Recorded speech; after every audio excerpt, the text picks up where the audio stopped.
Bé, un veí de la població ens comenta també en relació a la moció que reiniciem vam presentar el passat plenari sobre la declaració de béns de rellevància local, si s'ha fet alguna gestió sobre l'acord del plenari, si s'han pres mesures urgents per evitar enderrocaments, per exemple, o si s'ha demanat ajuda i assessorament a alguna institució. Bé, vaig parlar, crec que en el veí que li fa la pregunta al grup Reiniciem. Oficialment no s'ha obert un expedient, que és el que toca.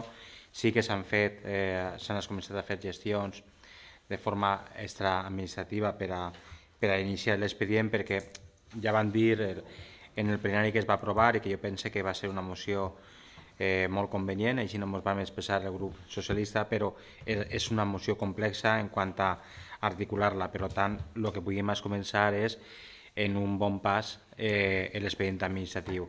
Però el recordatori que me fa el grup Reiniciem servirà per a donar un impuls. Val?